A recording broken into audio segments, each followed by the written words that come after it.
Olá, sejam todos bem-vindos para mais um programa O Livro dos Espíritos em Nossa Vida.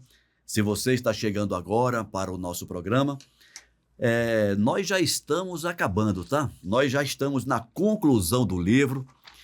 Isso significa que, para você que é recém-chegado, você já tem à sua disposição 424 programas, além deste, à sua disposição nos canais da Comunhão Espírita de Brasília no YouTube. Nós começamos o estudo desta obra há uns 7 anos atrás, aproximadamente, e nós percorremos toda a obra, desde a introdução, comentamos as 1018 questões, e agora nós estamos concluindo. Mas você continua sendo bem-vindo para o nosso programa, mesmo porque depois da conclusão você pode rever ou ver todos os programas anteriores que já estão disponíveis. Depois da nossa vinheta, a gente retoma. Até já. Começa agora o programa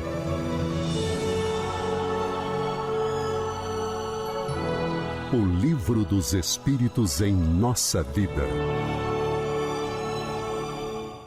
Almeida, seja bem-vindo, meu amigo. Obrigado, Ricardo. Obrigado a todas as nossas irmãs e irmãos que nos acompanham. Um forte abraço a cada um de vocês, para a gente compartilhar essa alegria que vai ao nosso coração quando a gente consegue perceber que a terceira revelação, acima de tudo, fala de um amor divino do Pai por cada um de nós. Forte abraço. Almeida, hoje nós vamos comentar o item 5. Ele é um pouquinho maior do que os anteriores, mas eu acho que dá tempo da gente comentar. Vamos lá. Então vamos lendo, e você vai comentando. Então vamos nessa. Aqueles que dizem que as crenças espíritas ameaçam invadir o mundo, proclamam-lhe com isso a força, porque uma ideia sem fundamento e despida de lógica não poderia tornar-se universal. Se o que eu estou falando é besteira, ninguém vai repetir. E se você está dizendo que isso aqui vai invadir o mundo, é porque você está vendo que isso aqui tem sustentação. Portanto, se o Espiritismo se implanta por toda parte, se faz adeptos, sobretudo nas classes esclarecidas, assim que cada um o reconhece, é porque tem um fundo de verdade. Contra essa tendência, todos os esforços dos seus detratores serão vãos, e o que o prova é que o ridículo com o qual procuram cobri-lo, longe de deter-lhe o impulso, parece lhe ter dado uma nova vida. Ou seja, se você me permite usar aqui uma questão bem coloquial, o Espiritismo é como bolo. Quanto bate, mais cresce. Esse resultado justifica plenamente o que muitas vezes nos disseram os espíritos. Abre aspas. Não vos inquieteis com a oposição. Tudo que se fizer contra vós, tornará para vós. E vossos maiores adversários servirão a vossa causa sem o querer. Contra a vontade de Deus, a má vontade dos homens não prevalecerá. Interessante, né? E realmente aconteceu isso. Sim, é aquela história. Semana passada a gente ainda estava falando sobre a certeza que tem que mover todo cristão, no sentido de ter no coração a certeza que Deus é conosco, que Jesus está conduzindo o planeta, por mais que um ou outro evento, por mais que alguma notícia, por mais que os jornais digam que existem coisas erradas, o rumo está certo. Uhum. É isso mesmo, amigo. Pelo Espiritismo, a humanidade deve entrar numa fase nova, a do progresso moral, que é a sua consequência inevitável. Portanto, cessai de vos espantar da rapidez com a qual se propagam as ideias espíritas. A sua causa está na satisfação que elas proporcionam a todos os que aprofundam, a todos os que as aprofundam e que nelas veem outra coisa que é um fútil pensamento. Do que, né? Perdão. Eu vou ler de novo. Portanto, cessai de vos espantar da rapidez com a qual se propagam as ideias espíritas. A sua causa está na satisfação que elas proporcionam a todos os que as aprofundam e que nelas veem outra coisa que um fútil passatempo. Ou seja, que vem outra coisa. Outra coisa, e não um fútil passatempo. Ora, como cada um quer a felicidade antes de tudo, não é de admirar que se interesse por uma ideia que o torna feliz. É interessante essa colocação, porque a fé espírita, ela é uma fé diferenciada, né? Uhum. Não se pede que se tenha fé de uma forma acrítica. Não. Olha, submete tudo o que você recebe dentro da doutrina espírita ao cadinho da razão. Examina detalhadamente o que lhe é dito, né? Uhum. Aquilo que você acha que não é adequado, joga fora. Não aceite. Não concorde. A doutrina te dá espaço para isso. Ah, porque o palestrante tal falou isso, isso e isso. E eu não concordo com ele. Qual é o problema? Exatamente. Não concordo. Vai ver o que ele está citando, vai ver de onde ele tirou a ideia. Não, ele está tirando da cabeça dele. Se você não concorda, não há problema nenhum, deixa para lá. Deixa ele seguir o caminho dele, ou dela, né? E sigamos em frente. A doutrina espírita exige fé raciocinada. O que é fé raciocinada? É aquela que encara os eventos, encara a história, encara a vida sem medo de falhar. Né? É isso que é o importante para nós. É a gente construir a nossa fé, baseada não na areia, mas baseada em pedra. Isso aqui são as coisas que eu realmente acredito, são as coisas que formam a minha convicção. Exato. E outra coisa, Almeida, a fé, ela é um construto subjetivo, ela não é coletiva. Ah, não é porque você acredita que eu vou acreditar também. Rapaz, pior que você falou isso aí, eu estou lembrando, era em outro ambiente, mas uma pessoa de uma grande sabedoria, que eu conheci, Jesus amado, 40 anos atrás, ela sempre dizia, olha, a experiência, eu não vou adjetivar, a experiência no além, no transcendente, naquilo que está além da matéria, é uma aventura individual. É individual. Você não consegue transferir para o outro. Então, não fique se espelhando a maneira como o seu familiar, o seu amigo vive a sua fé, a sua crença. Não. Construa a sua relação com Deus. Não, doutrina espírita não tem guru. Não tem guru. Não tem padre, não tem sacerdote, não tem pastor, não tem rabi. Se você tiver que seguir alguém no espiritismo, é o Cristo. Acabou. É o único. Só as palavras de Jesus. Só. Vamos em frente. Vamos. O desenvolvimento dessas ideias apresenta 3 períodos distintos. O primeiro é o da curiosidade provocada pela estranheza dos fenômenos que se produzem. O segundo, o do raciocínio e da filosofia, dos questionamentos, das reflexões. E o terceiro, o da aplicação e das consequências. Interessante que nesses 3 passos ele dá um rascunho de um método científico e dá uma receita bem simples de como construir a fé individual. Exatamente. Examina, olha, né? Lê, investiga, submete tudo ao raciocínio, à lógica. E tire suas conclusões. Tira suas conclusões e perceba, isso aí para onde me leva? As consequências. Estou lembrando de uma colega que uma vez chegou para mim e disse assim: olha, eu acho o espiritismo muito bonito, eu leio um romance ou outro, eu acho muito bacana, só tem uma coisa que não me entra. Eu falei: o que é? Eles, é esse negócio de conversar com quem já morreu. Eu falei: então deixa isso de lado e segue o resto. E segue o resto. Eu acho que isso vale para qualquer um. Esquece esse pedaço, então. Esquece esse pedaço.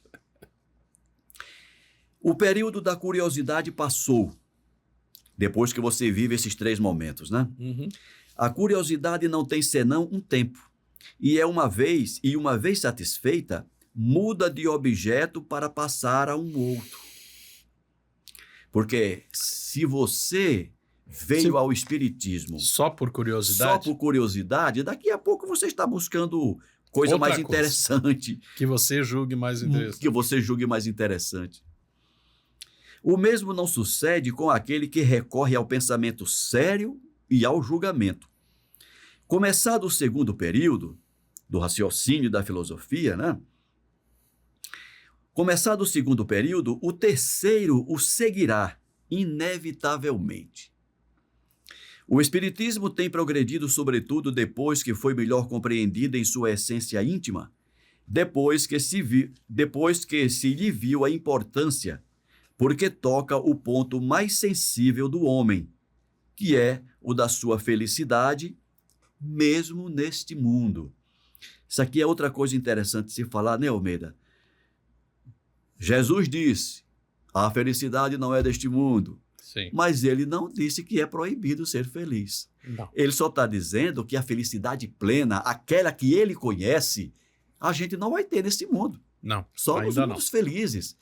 Mas você pode, se você fizer por bem, você pode ser minimamente feliz enquanto estiver aqui.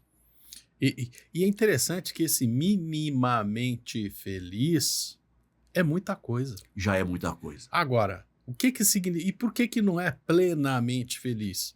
Por mais feliz que você seja, você continuará desencarnando, continuará tendo a ilusão de que morre, que as pessoas que você ama morrem, Continuará sofrendo dores, adoecendo. continuar adoecendo. Sofrerá a decrepitude orgânica do seu corpo. A velhice é um fato. Tudo isso. A opção é inaceitável. Enfim, é isso. Nisso está a causa da sua propagação, o segredo da força que o fará triunfar.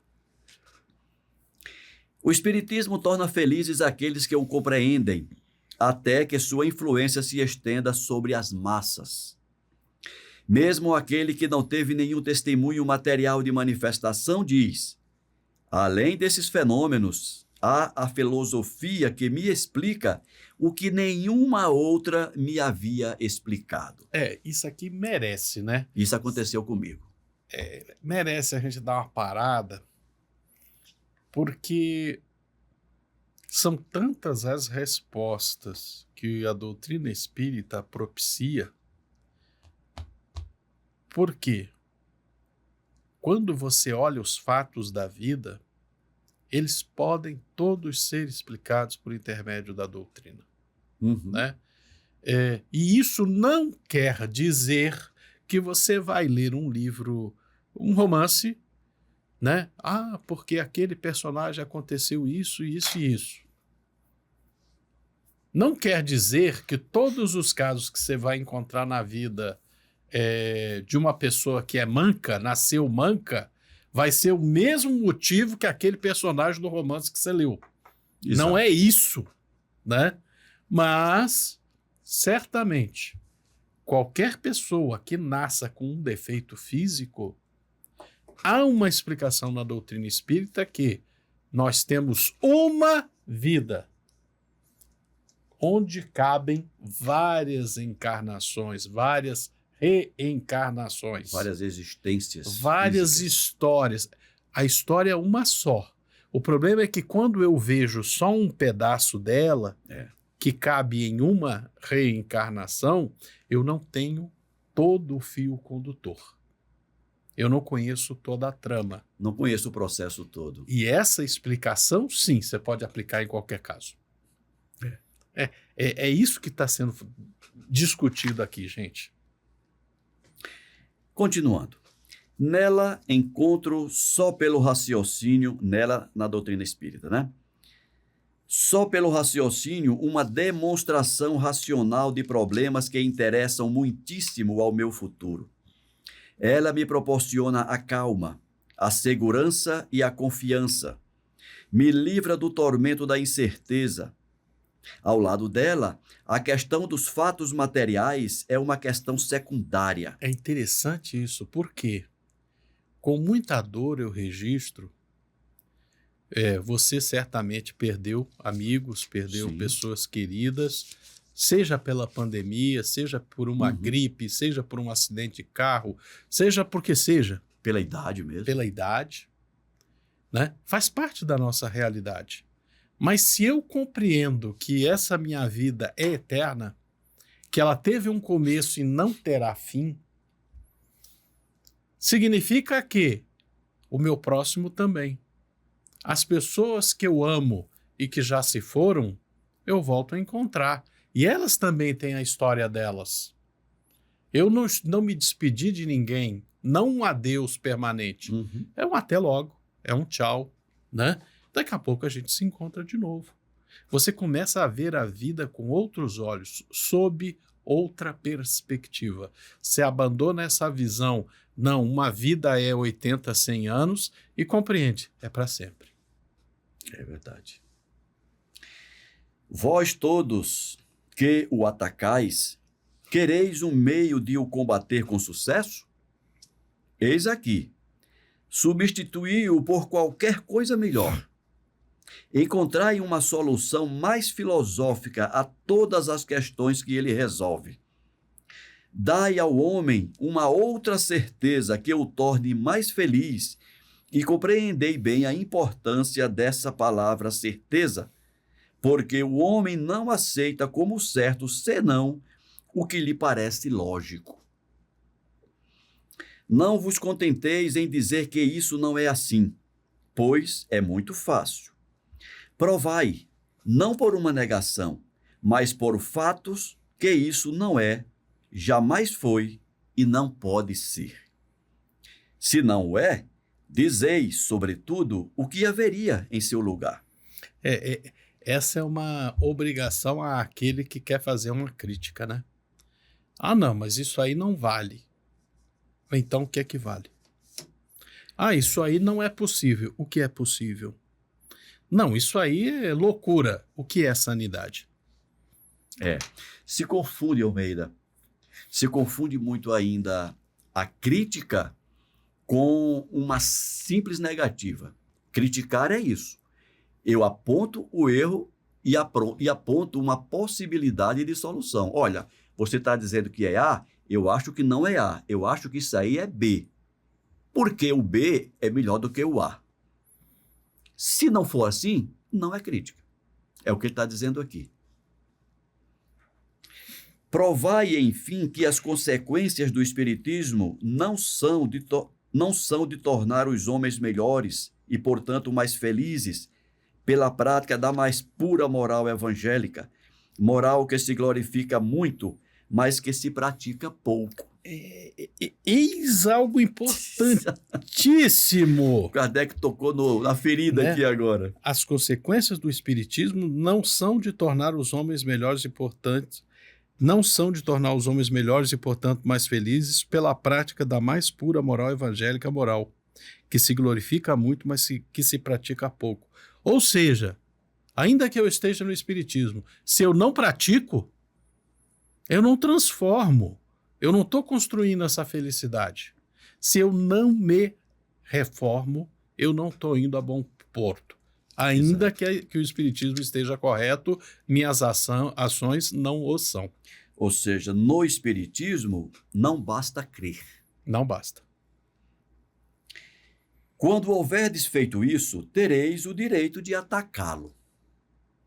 O espiritismo é forte porque ele se apoia sobre as próprias bases da religião. Deus, a alma, as penas e as recompensas futuras. Sobretudo, porque mostra essas penas e essas recompensas como consequências naturais da vida terrena e que nada no quadro que ele oferece do futuro pode ser negado pela mais exigente razão. Vós, cuja doutrina total consiste na negação do futuro, que compensação ofereceis para os sofrimentos deste mundo? Aqui é uma crítica ao materialismo, Sim. né? É terrível a gente pensar quantas pessoas ainda se iludem achando que a vida é apenas isso aqui. O judaísmo já falava que existe um Deus poderoso. O Cristo disse ainda mais, ele é poderoso e nos ama. E ele quer o melhor para nós, né? O Espiritismo só está dizendo, ó, isso que você está vendo aqui é um pedaço da sua existência. É um pedacinho. Uma fresta. É uma frestazinha. Você é muito mais do que isso. Vós vos apoiais sobre a incredulidade. Ele se apoia sobre a confiança em Deus. Enquanto ele convida os homens à felicidade e à esperança, à verdadeira fraternidade, vós lhes ofereceis o nada por perspectiva e o egoísmo por consolação. O Espiritismo explica tudo. Vós não explicais nada. O Espiritismo prova pelos fatos e vós não provais nada. Como quereis que se hesite entre as duas doutrinas? Aqui ele deixa claramente que ele está falando da doutrina materialista e da doutrina espírita. Sim. É interessante aqui, mais uma vez, a gente perceber isso. A doutrina espírita, expressa aqui no Livro dos Espíritos, é uma compreensão da realidade. Como compreensão da realidade, ele vai respondendo a dúvidas da nossa existência. E esse conjunto de respostas vai construindo um conjunto de sabedoria, um conjunto de explicações para a vida que nós podemos sim chamar de um conjunto doutrinário filosófico. É uma filosofia. Né? Como uma filosofia se propõe uma melhor maneira de viver. Aí nós saímos da questão conceitual, doutrinária, para entrar no campo da ética. E por isso existe uma ética espírita, uma moral espírita, que nada mais é do que a moral cristã. Né? Nós propomos, a doutrina espírita propõe que sejamos cristãos, que adotemos Cristo em nossa existência, que a gente aceite as palavras do Cristo como a melhor expressão da melhor forma de viver. Quando você falou agora há pouco, Almeida, que o Espiritismo, ele consubstancia a nossa realidade, né? Demonstra a nossa realidade. Ele explica a nossa realidade, me passou pela cabeça de alguém perguntar assim, de que realidade você está falando? De você ter um pai, ter uma mãe, de nascer bebê. Até mais, né, Almeida? Da nossa realidade existencial. Aquela que está aqui dentro da mente nossa. Nós existimos desde que fomos criados.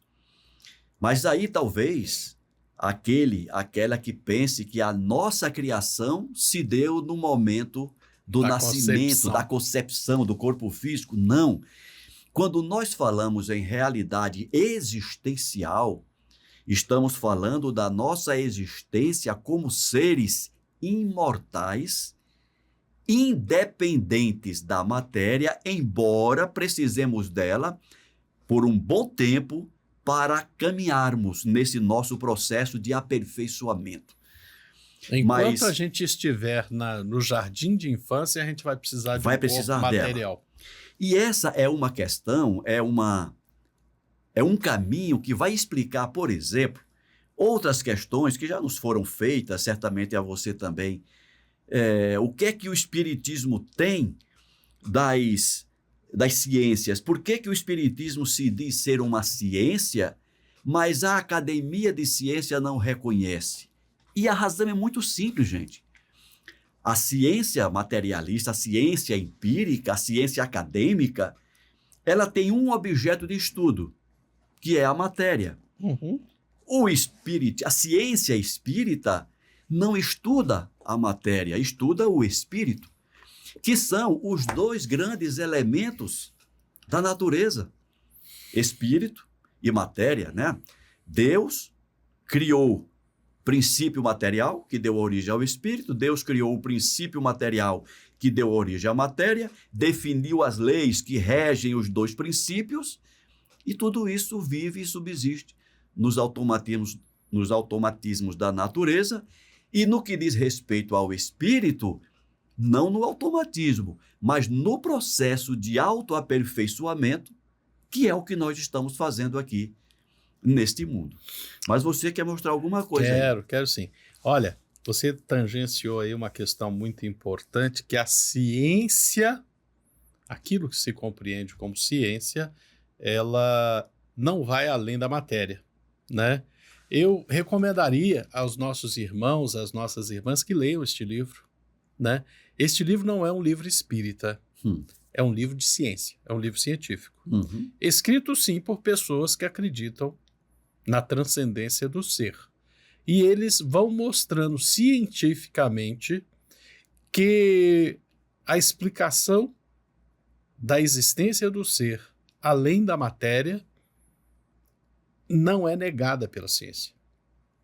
Interpretações inadequadas de teorias científicas é que colocaram à parte a existência dessa transcendência. Fiquem à vontade. Ótimo. Excelente. Mas essa má interpretação está dentro da própria ciência. É a narrativa que se preferiu adotar. Talvez a gente não possa colocar a conta toda na ciência. Como não se pode? A ciência ela é abstrata.